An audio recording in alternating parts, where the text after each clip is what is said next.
Hola queridos estudiantes, pues hoy vamos a hablar acerca del interaccionismo simbólico, pero enfocándonos principalmente en dos aplicaciones importantes que este método nos puede ofrecer en áreas que a nosotros nos interesa, como es la psicología social y la psicología educativa, o al menos en estos dos campos y los aportes y tipos de investigaciones que se han hecho para aplicar este método.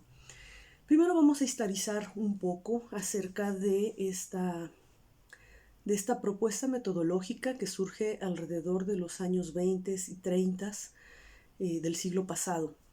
Emerge en esta escuela de Chicago a partir de un movimiento de pensamiento crítico que surge como resistencia a las teorías globalizadoras y el pragmatismo, en donde tratan de particularizar y ubicar el comportamiento humano dentro de un marco práctico, directo, de la vivencia de los propios actores en situaciones y comunidades particulares de la sociedad. Hay que decir que emerge en el campo de la sociología principalmente para dar cuenta de cómo a partir de la interacción entre sujetos pues se va construyendo ciertos referentes sociales, o cómo también de alguna forma la estructura social influye en las interacciones particulares de ciertos grupos dentro de una sociedad. Entonces, dentro de esta crítica, para poder dar cuenta de no solo de la generalidad, sino de las particularidades de las conductas de los sujetos, debía de tenerse un método para acercarse al conocimiento y comprensión de los fenómenos que surgen en la conducta humana desde la percepción del propio individuo que la ejecuta, del propio individuo que la presenta. Y por eso por ahí nos ponen algunas referencias respecto a las conductas de ciertos grupos en los guetos, de decisiones y comportamientos que los sujetos tienden a realizar dependiendo de las situaciones en que se encuentran. Conocer desde la propia voz del sujeto qué les llevó a ciertos comportamientos y ciertas decisiones, qué dificultades se enfrentaban, qué alternativas encontraban o no en ese momento de su vida para presentar pues cierto comportamiento. Entonces, el movimiento del pragmatismo, que tiene que ver con una filosofía de la acción que ya devenía desde finales del siglo XIX y que en nuestro campo lo podemos ubicar con el señor William James, de la escuela del funcionalismo, que también dentro de la psicología, pues en el funcionalismo tiene una línea en donde justamente se rescata este pragmatismo, esta filosofía de la acción, para dar cuenta, ¿no?, del conocimiento humano y de fenómenos de la conducta, para tratar de establecer teorías, datos que pudieran permitirnos tener una mejor comprensión y significado de lo que acontecía. Entonces,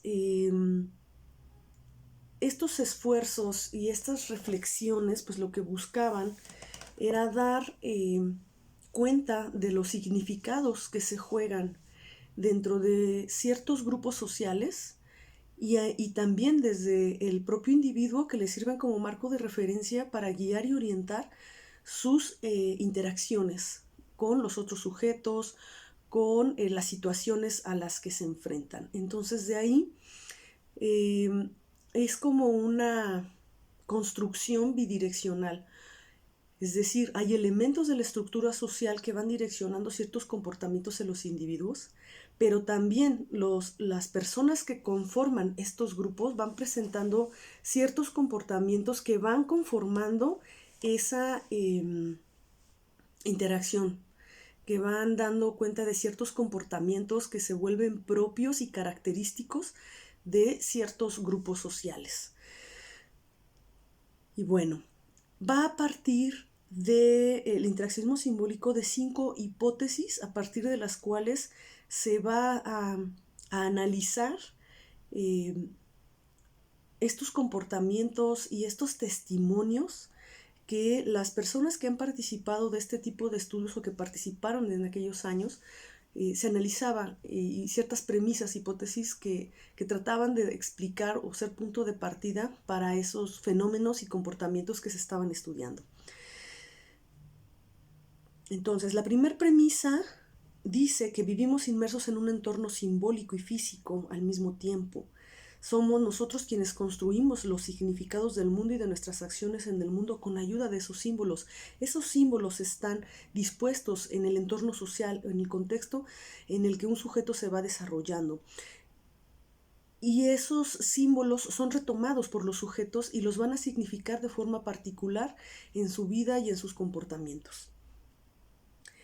Estos símbolos que son significantes, dice que Mead los distingue de signos naturales, que estamos capacitados para ponernos en el lugar del otro porque compartimos con él los mismos símbolos.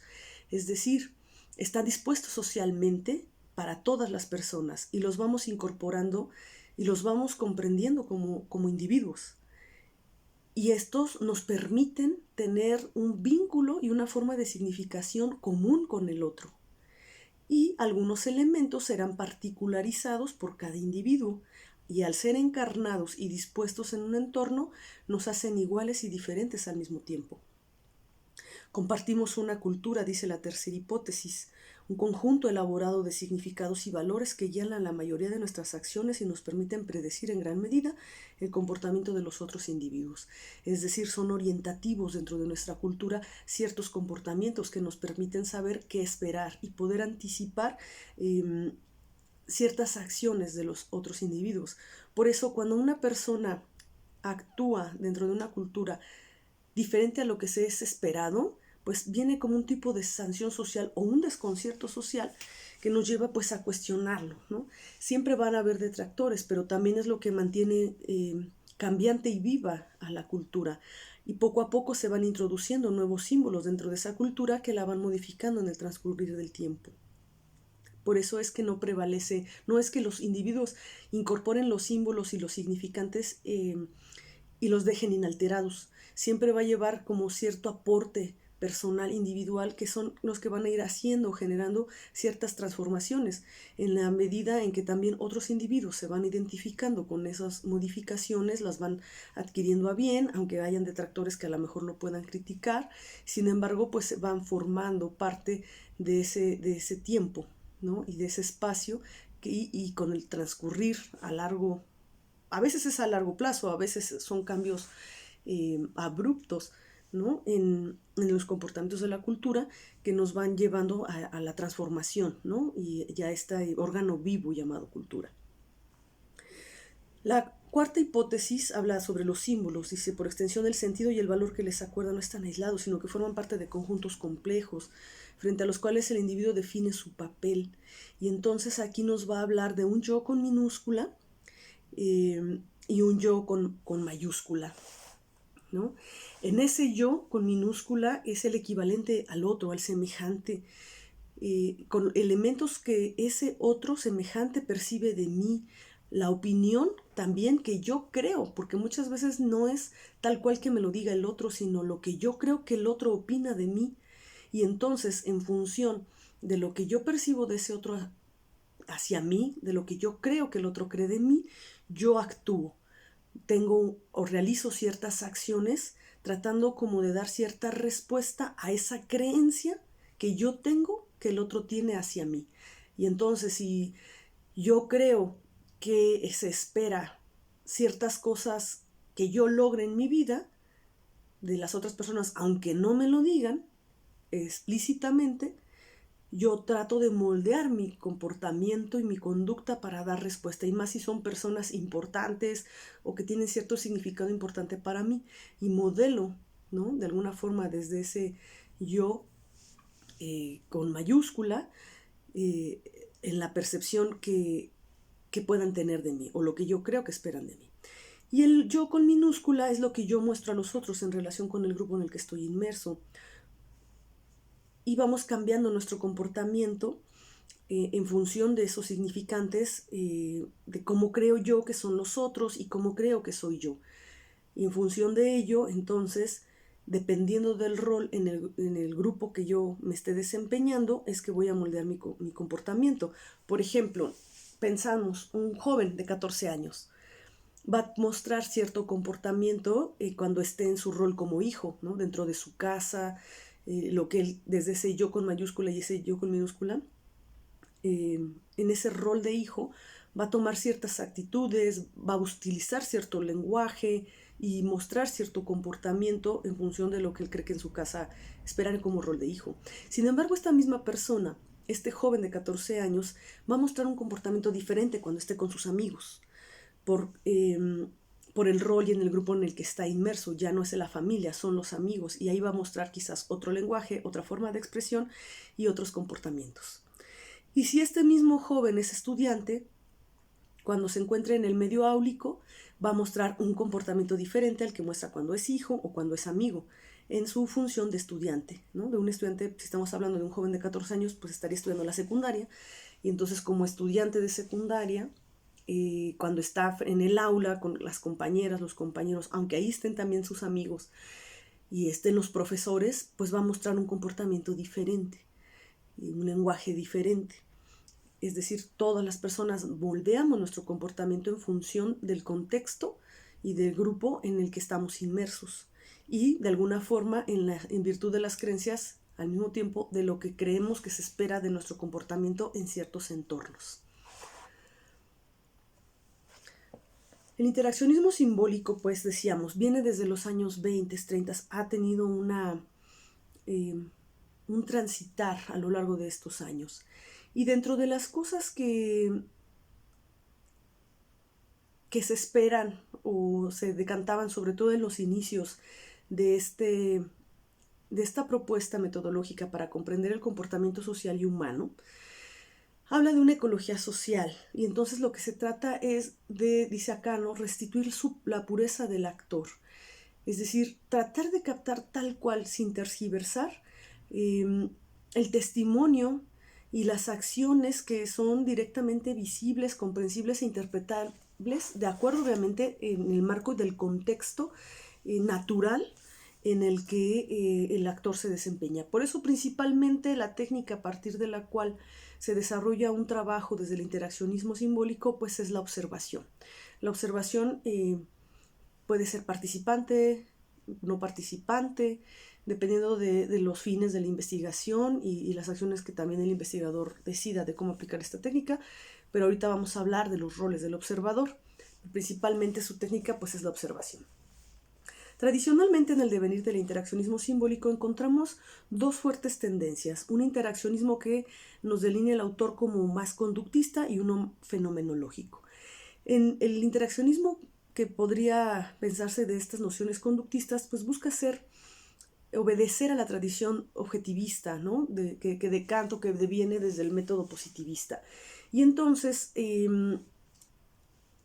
se desprende un tanto de esta ecología social en favor de la tradición positivista, la tradición que busca la objetividad, en donde se busca interpretar con un rigor científico, hacer una reconstrucción de esos fenómenos sociales y humanos, utilizando ciertos conceptos y cierto vocabulario científico que nos permita objetivar la observación. Dentro de la tradición fenomenológica, aquí vamos a conducir una investigación más descriptiva. Vamos a recuperar las palabras y razonamientos empleados por los propios actores.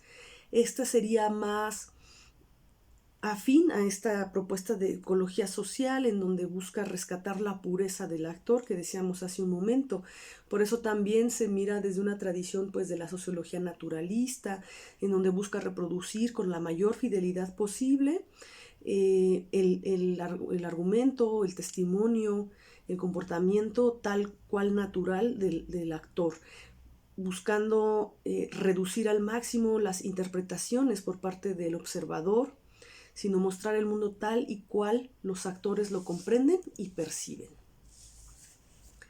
Y de aquí pues se desprenden algunas investigaciones y descripciones, tanto del campo que podríamos ubicar de más hacia la psicología social o a la psicología educativa, en donde pues se tratan de dar cuenta de distintos comportamientos humanos, ciertas conductas como las pandillas, los guetos, las conductas del desviado, y también fenómenos de la educación desde la perspectiva de lo que se observa en ese entorno natural de las relaciones del profesor-alumno, alumnos-profesor, alumnos-alumnos, y una serie de estudios que vienen varios ejemplos en nuestro texto al respecto.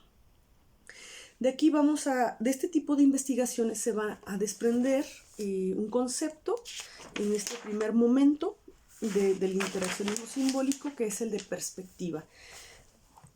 Y este concepto quizá les puede servir para algunos de los trabajos que ustedes buscan realizar, ¿no? ¿Qué es la perspectiva? Entonces, la perspectiva es un conjunto de ideas y acciones coordinadas que una persona utiliza para resolver un problema en una situación dada. Y entonces, si se utiliza cuál es la perspectiva del actor, pues lo que vamos a tratar de recuperar en su testimonio y comportamiento son justamente estas ideas y acciones que el sujeto realiza para resolver situaciones que su contexto le presenta. De esta forma, estas ideas pues son las que van a justificar esa acción o ese comportamiento o esa conducta que nosotros observamos en los sujetos, de tal manera que estas acciones que realizan están basadas en estas creencias que ellos manifiestan respecto a la situación que se está estudiando y que de alguna manera dan cuenta o justificación a las acciones que presentan. Entonces, esta perspectiva se va a manifestar cuando un sujeto tiene que elegir cierta forma de actuar. Esta perspectiva es la que va a guiar la acción. Y esta perspectiva está constituida pues desde esas ideas y creencias que el sujeto puede manifestar y que al mismo tiempo no son solo privativas de ese sujeto, de ese actor, sino si nosotros observamos y entrevistamos varios actores de ese contexto, pueden dar cuenta de ellos de manera verbal, pública, y generalmente tienen muchos elementos que son compartidos socialmente por varios actores dentro de ese contexto. Bueno, decíamos que principalmente la técnica para la aplicación del interaccionismo simbólico pues es la observación. Para hacer la observación hay un autor que se llama Gold que nos presenta en el texto una tipología de los roles que el observador puede, o que tradicionalmente los observadores, investigadores han adoptado a lo largo de sus trabajos que han realizado. Y nos da una clasificación de 3 tipos de observadores. Está el observador que ejerce un rol periférico, que sería el que en otras tipologías o formas de nombrarlo por otros autores lo llaman no participante, observador no participante, que tiene un contacto estrecho y prolongado con los miembros del grupo, pero no participa de sus actividades, solo se mantiene como a cierto margen en su observación. Pero está vinculado, pasa bastante tiempo relacionándose con el grupo que está investigando, con el que está haciendo su trabajo, sin involucrarse en realizar las actividades. El rol activo del investigador, que sería la segunda tipología, en este tipo de observador sí va a participar de las actividades del grupo, puede adquirir responsabilidades y se comporta como un colega, ¿no? Entonces, por ejemplo, pensando en una investigación de corte psicología educativa, el rol anterior del periférico solo sería ir a hacer una observación de aula, pero sin participar de las actividades del profesor o de los estudiantes. Con el rol activo, aquí podría ser un profesor, por ejemplo, de aula, un adjunto, al profesor de aula, que puede adquirir ciertas responsabilidades con el profesor que está frente a ese grupo y dar cuenta de cómo se va dando la interacción en esa aula, sin ser completamente un miembro pues natural, ¿no? de él, sino que llega a adquirir, a conformarse con un cierto rol entre adentro y afuera. Y finalmente el último tipo, que es el rol inmerso, ese sí es un miembro natural. Aquí sí sería, por ejemplo, el profesor directamente del aula o un estudiante, ¿no? que esté haciendo algún trabajo, por ejemplo, como ustedes, ¿no? Que decidieran hacer algún tipo de investigación relacionada con algún fenómeno de su propio grupo. Y entonces ahí pues tienen el mismo rango, comparten las mismas opiniones y sentimientos porque son miembros naturales del grupo, se persiguen los mismos fines, en este caso no se logra la carrera, y entonces pueden experimentar por sí mismos las emociones y conductas del grupo y dar cuenta de ellas, ¿no? Dentro de su propio grupo natural. Para lograr una observación objetiva desde la tradición endometodológica, que también tiene cierta derivación, injerencia con el interaccionismo, Harold Garfinkel nos da una idea de cómo lograr cierta objetivación, sobre todo uno pensando, ¿no?, en este rol inmerso, cómo podría ser objetiva esa observación si formas parte de ese grupo. Bueno, dice Garfinkel, pues el uso de lentes deformantes, ¿no?, que inviertan las imágenes, que nos permitan desnaturalizar aquello que ha sido naturalizado por ser pertenecientes a cierto grupo y poder percibir, dice acá, el mundo al revés, ¿no? Deformar esa realidad para poderla comprender desde otra perspectiva, ¿no? Y bueno, esto nos permitiría, pues de alguna forma, objetivar esa mirada, ver elementos de esa realidad que de otra forma no podríamos mirar. En la aplicación del interaccionismo simbólico en el campo de la educación, fundamentalmente se han enfocado en 6 conceptos básicos para analizar los fenómenos que se presentan en el medio educativo, en el medio áulico. El primero, pues, es el contexto, ¿no? La definición que podemos dar de la situación, el marco de interpretación de nuestras acciones y de las ajenas, ¿no? Las perspectivas, volvemos a encontrarnos este concepto, ¿no?, que tiene que ver con el conjunto de ideas y acciones específicas que se ponen en juego para hacer frente a las diversas situaciones que el contexto nos impone. La cultura, ¿no?, que es propia de cada subgrupo, aquello que se va construyendo de forma colectiva como una cultura. Por ejemplo, si estamos hablando de los estudiantes tienen cierta cultura, el marco con los profesores también hay una cultura dentro de los profesores. Entonces los subgrupos forman también una propia cultura que de alguna forma va rigiendo, ¿no?, esa vida cotidiana, que va estableciendo ciertas jerarquías, ciertos derechos, ciertas prohibiciones. El cuarto concepto es el de estrategia, y aquí tiene que ver en el encuentro de las obligaciones sociales y las intenciones individuales que permiten al sujeto alcanzar los objetivos que se ha planteado, pero que de alguna forma están diferenciados, ¿no?, por esta estructura de clase.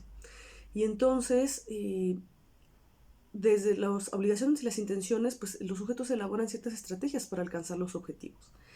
La negociación. Dentro de las interacciones de los grupos se ejercen un sinfín de negociaciones, a veces explícitas, a veces implícitas, que de alguna forma van regulando los diferentes intereses, las formas de relacionar entre los sujetos, que a veces pueden ser conflictivas, ¿no? A veces pueden converger hacia un fin común, dependiendo pues de cómo se va negociando. Un ejemplo de la negociación pues en el aula tiene que ver con cómo nos vamos a entender, profesor, ¿no? O sea, cómo desde mi rol de estudiante, las actividades que yo tengo que realizar, lo que usted espera de mí para aprobar su materia. Y el profesor en aquellas cosas que puede flexibilizar, en aquellas cosas que puede exigir, para finalmente definir, ¿no?, ciertos criterios que están negociados entre él y su estudiante, o bueno, sus estudiantes. Y finalmente la trayectoria, ¿no?, que tiene que ver con una perspectiva móvil desde el cual el individuo valora su vida como un todo, interpreta el sentido de sus símbolos, sus acciones, lo que le acontece, cómo concibe su propia identidad, su compromiso con el grupo, con la institución, ¿no?, dependiendo de qué rol estemos hablando, y que de alguna manera esta trayectoria la podemos identificar como una línea, ¿no?, como una línea de tiempo en donde podemos recuperar ciertos símbolos que dan cuenta de las acciones y de cómo se va presentando pues el fenómeno, ¿no? Después nos presenta el autor la nueva sociología de la educación, en donde, bueno, acá se parte de una postura crítica en donde de repente algunos estudios son cuestionados por lo que está la naturalización de conocimientos que se están transmitiendo a partir de ellos y la omisión de ciertas pues, jerarquías o ciertos elementos que están dispuestos en la estructura social, las luchas de clases y cosas por el estilo, que estaban siendo como obviados dentro de estos trabajos y que estos críticos ponen de manifiesto. Y entonces, de aquí estos estudios se ubican desde su análisis en dos tipos de enfoques. Uno más macrosocial, en donde hay una como generalización de ciertos mecanismos en los cuales los grupos detentan, ciertos grupos que detentan el poder, pues van definiendo, ¿no? Lo que debe de estudiarse, lo que debe de ponerse en las investigaciones. Y un enfoque más microsocial en la forma en la que de manera particular ya en aulas específicas, relaciones entre alumnos, profesores, van decodificando, ¿no? Ciertas perspectivas, ¿no? De sus conductas, de sus interacciones cotidianas. Entonces, desde este enfoque, pues se hace una división en esta sociología de la educación en dos grupos, unos que son fieles a la perspectiva interaccionista y fenomenológica y unos que tendría una tendencia hacia lo micro, hacia lo particular, y otro análisis en donde buscan ampliar la mirada hacia lo macrosociológico, en donde se incorporan ciertos elementos del neomarxismo aplicado a la educación, en donde se ponen de relieve los mecanismos de reproducción que la misma escuela y la educación forma parte, ¿no? Y el último apartado de nuestro texto es un apartado muy interesante que habla sobre la teoría del etiquetado. Y entonces esta teoría del etiquetado va poniendo de relieve ciertos elementos de cómo en las sociedades y en los grupos se van estableciendo etiquetas o los individuos vamos recibiendo y asumiendo ciertas etiquetas y por qué, dependiendo, ahí se pueden tomar algunos, bueno, algunos toman dependiendo esta lucha de clases, ¿no? O sea, la teoría marxista, y cómo estas etiquetas pues van moldeando el comportamiento humano. Y entonces aquí es donde viene lo que les decía hace rato respecto a las conductas desviadas, qué se considera socialmente una conducta desviada o la desviación, de qué es resultado o fruto estas conductas, ¿no? Cómo reaccionan ciertos sujetos ante ciertos actos más o menos marginales que en las sociedades están presentes y que muchas veces dentro de esta etiqueta del desviado pues no les permiten a los sujetos moverse de otra manera. Entonces ponen de relieve este tipo de estudios, como estas conductas desviadas pues responden a ciertas variedades de las contingencias sociales, que generalmente son impuestas por aquellos que tienen el poder de imponer esta designación. Y miren, en el campo de la educación, pues muchas veces lo vemos desde los centros educativos de educación básica, ciertos chicos o niños que a lo mejor vienen de ciertas condiciones marginales, a lo mejor pueden llegar sucios a la escuela, cierto descuido, ser niños inquietos, y desde ahí desde el mismo campo se empieza a reproducir, ¿no? Desde la mirada de los profesores, que son los que en ese espacio detentan el poder, imponer, ¿no? Esta marginación de otra vez tú, Juanito, siempre tú mugroso, y no tener una buena expectativa respecto al desarrollo de ese niño, y de ahí se va poniendo esa etiqueta. Entonces, esto también se logra identificar, ¿no? en las, por ejemplo, en países como Estados Unidos, ¿no? En donde es más tangible esta segregación racial, ¿no? La lucha de clases ahí, la segregación de ciertos grupos sociales en ese país que es muy diverso, van estableciendo, ¿no? hacia los niños. También hay investigaciones al respecto de este tipo de interacciones, por ejemplo, en España, ¿no? Con ciertas comunidades también allá. Y bueno, en nuestro país, pues no se diga, ¿no? También tenemos muchas zonas marginales en donde podemos observar esta teoría del etiquetado. Y viene un ejemplo muy interesante referido en un ejercicio, en una investigación que se hicieron respecto a cómo los profesores ponen las etiquetas, por ejemplo, con los niños, en donde les daban un listado de niños que habían salido con altos puntajes y los ponen en el grupo A, y niños que no habían alcanzado tan altos puntajes en el grupo B, cuando en realidad, eso fue lo que se le dijo a los profesores, ¿no? En el A tenemos a los niños brillantes y sobresalientes, y en el B, pues bueno, los medianitos, los normales, ¿no? Aunque en realidad los grupos fueron conformados de forma diversa, o sea, de aleatoria, había niños de todos los niveles de desempeño en ambos grupos. Sin embargo, lo que se encontró fue que efectivamente, como la expectativa o la perspectiva del docente hacia el grupo A los tenía etiquetados como los niños sobresalientes y brillantes, pareciera que pusieron mucho más empeño y de hecho obtuvieron mejor avance y resultados los niños del grupo A que los del B, aunque en sus características, desarrollo cognitivas y de capacidad ambos grupos estaban equilibrados.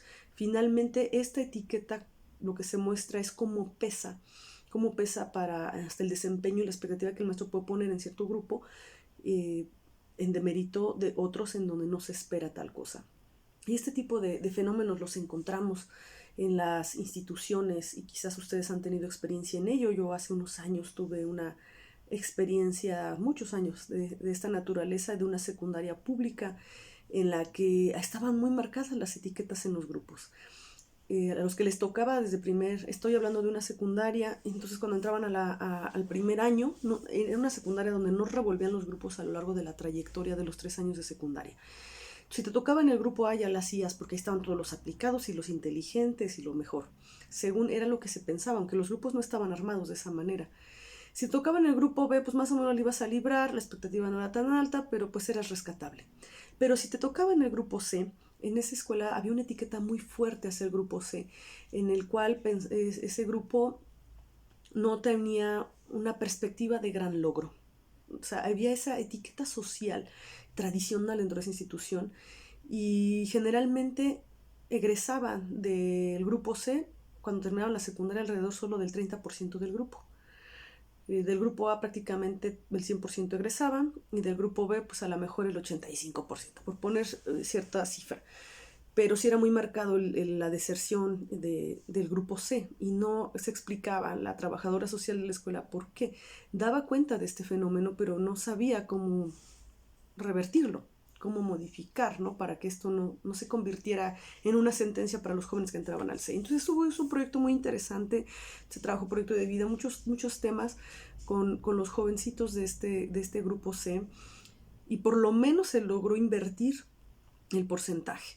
Se logró que el 70% lograran egresar del tercero de secundaria de los del grupo C, aunque no se logró al 100%, ¿no? O sea, las etiquetas sociales son bastante fuertes, ¿no? Dentro de los grupos y lo que se espera, ¿no? Por estos juegos del yo con mayúscula y el yo con minúscula que vemos en la teoría y que lo vemos manifestados en acciones concretas de la realidad. Entonces, el interaccionismo simbólico en sus aplicaciones hacia la psicología social, hacia la psicología educativa, tienen trabajos muy vastos, interesantes y mucho que construir que nos pueden dar cuenta en la comprensión, ¿no? De las interacciones sociales e individuales que presentamos, ¿no? Y estos fenómenos que se van dando en los grupos con la finalidad pues, de generar también, ¿no? Intervenciones que favorezcan y nos lleven a unas mejores formas de generar significantes y símbolos y de interacciones, ¿no? Entre los sujetos. O ese sería el ideal, ¿no? Que no quede solo en una investigación que nos sirva a comprender un fenómeno, sino que nos permita establecer líneas de intervención que nos permitan mejorar estas interacciones, que nos permitan modificar signos y significados para un desarrollo pues, más plausible de la sociedad y de los individuos. Bueno, esto sería todo de mi parte. Espero haya sido esclarecedor esta explicación y nos vemos pronto.